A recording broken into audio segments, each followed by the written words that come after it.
네, 안녕하십니까.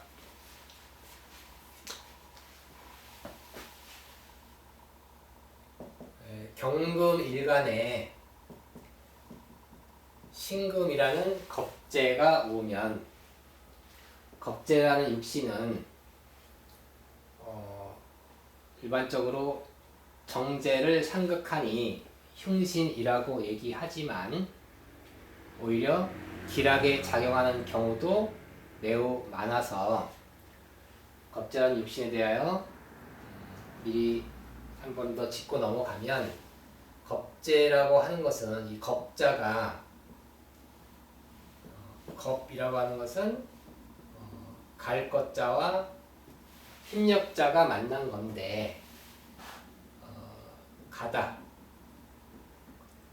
떠나다, 제거하다. 힘력자는 힘쓰다.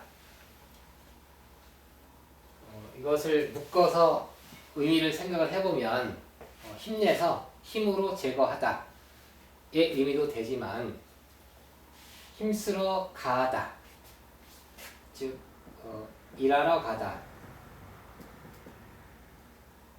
노력하다의 의미로 해석할 수 있습니다.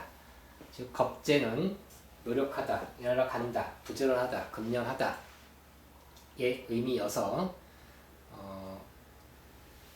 길한 방향으로 좋게 쓰일 경우가 많습니다. 사주에 겁재가 있다고 하는 것은, 사주에 겁재가 있으면, 겁재라고 하는 것은 자기보다 능력이 뛰어난 능력자이고 실력자이고 자기의 우상이 되기도 합니다. 겁재가 있는 사람은 자기보다 뛰어난 사람이 옆에 있으니 존경하는 사람이 옆에 있다. 자기의 경쟁자이기도 하고, 겁재와 일간은 상하 개념입니다. 위아래 개념입니다. 비견은 수평 개념이지만 겁재와 나는 상하 개념이다. 그래서 자기의 상사가 있는 것이고, 또 내 것을, 내 정제를 가져가려고 하는 도둑이기도 합니다. 겁재라는 기운이 내 사주에 있다고 하는 것은 내 정제를 가져가려고 기웃하는 도둑이 쳐다보고 있어서 내 것을 뺏기지 않으려고 자기는 더욱 열심히 분발하게 됩니다. 그러다 보면 성공하는 것이고, 또 주위에 자기보다 더 뛰어난 능력자, 실력자가 있으니 그들을 따라잡기 위해, 그들한테 뒤처지지 않기 위해 열심히 노력하다 보니 자기도 성공할 수 있는 겁니다. 그래서 학생, 겁재가 있는 학생이 겁재를 제해서 반에서 한번 1등을 하면 그 1등을 놓치지 않기 위해서 계속 열심히 공부해서 그 1등을 계속 유지하게 됩니다. 그런데 그 겁재를 제하지 못하면, 그러면 만년 2등입니다. 1등으로 올라설 수가 없어 그 겁재의 보좌관으로, 2인자로 살 수밖에 없는 겁니다. 문제는 저 겁재를 내가 어떻게 제하느냐, 즉 제겁하는 방법은 재생관입니다. 사주 원국이나 대운에서 재생관이 되어야 겁재를 제하여 그 재성을 자기 걸로 만들 수 있습니다. 재성을 자기 걸로 만든다는 것은 겁재를 자기 편으로 만든다는 겁니다. 겁재가 내 거를 뺏어가는 도둑이 아니고 내 편이 되어 나를 도와주는, 나를 후원해주는 선의 경쟁자가 된다. 이러한 겁재가 운에서 왔을 때, 신축년에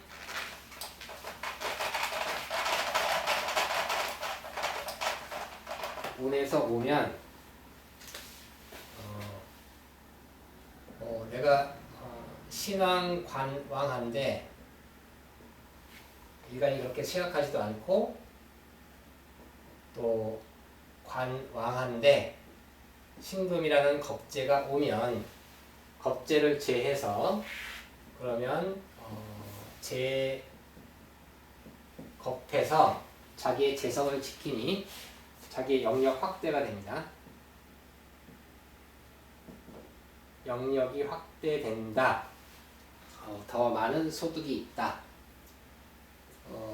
또는 관왕한 사람이 뭐 임대업을 하고 있는데 세를 놓은 방들이 공실이다. 공실이면 운에서 신금이 오면 이 겁재가 찾아와 세입자가 찾아와 공실이 메꿔지게 됩니다. 그런데 제겁을 하지 못하면 겁재를 제하지 못하고 운에서 온 겁재를 제하지 못하면 저 겁재가 정재를 쟁제하니 이것은 내 땅을 뺏기다. 내 영역을 뺏기다. 내 돈 나가다. 또는 내 땅에 누가 무단으로 들어와 산다. 나한테 허락을 받지 않고 또는 나한테 아무런 대가도 지불하지 않고 내 땅을 사용한다 라는 의미입니다. 자기가 도와줘야 되는 자기 재성 일부를 내줘야 되는 사람이 찾아올 수도 있다.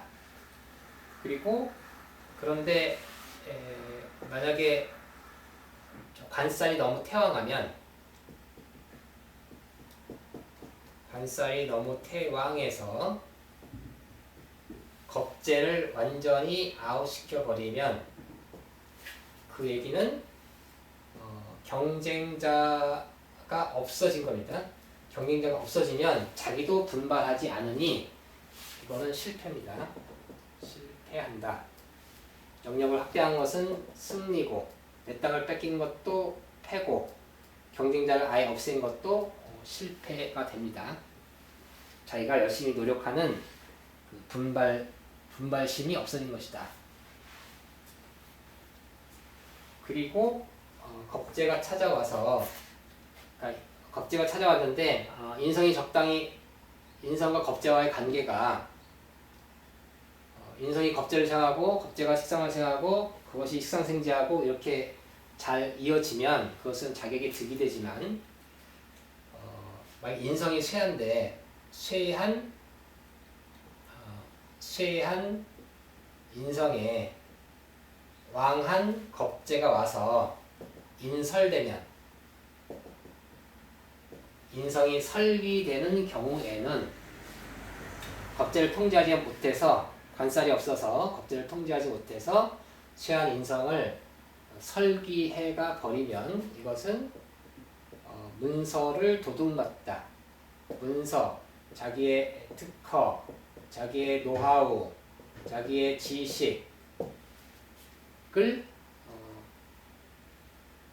뺏기다. 그러니까 도난당하다. 자기의 특허를 누가 무단으로 사용하다. 아니면 자기의 전문성, 노하우를 누가 베껴서 짝퉁으로 사용하다 등이 됩니다. 논문이 베껴지기도 하고 이럴 경우에 만약에 그 연봉자, 스포츠 선수가 인설되는 해가 오면 자기의 연봉이 깎이게 됩니다. 이 정도로 육신의 변화를 생각을 해보고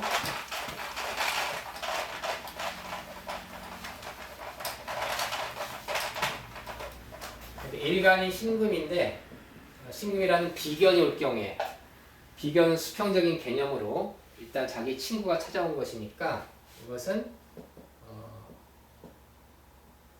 친목 모임이 많아지는 거고요.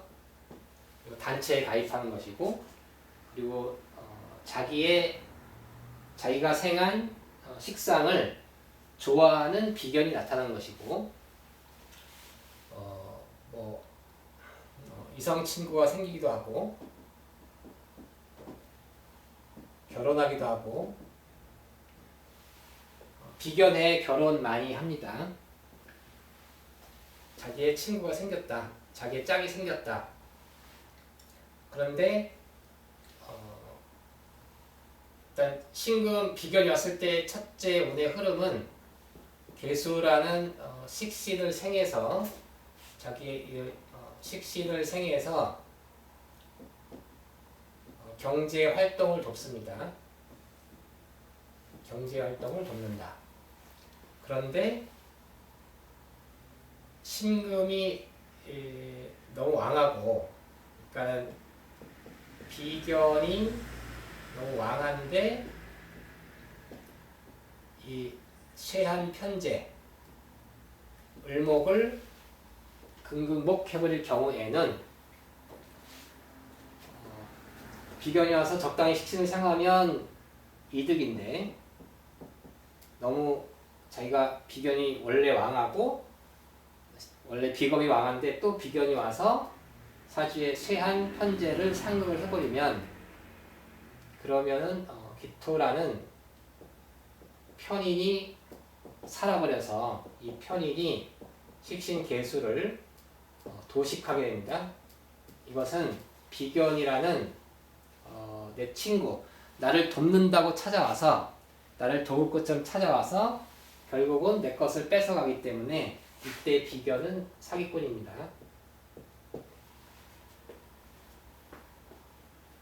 그리고 식신을 생하는 거, 또는 비견이 너무 왕한 거, 그리고 편관 정화가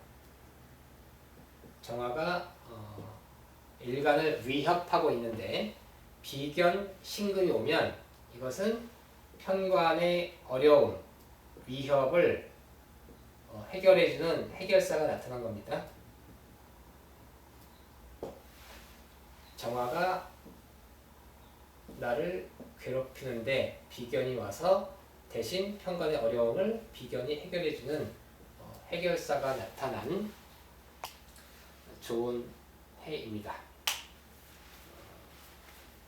경신금 일간에 겁재, 비견이 왔을 때 가장 중요한 변화에 대하여, 육신적인 변화에 대하여 살펴보았습니다. 감사합니다.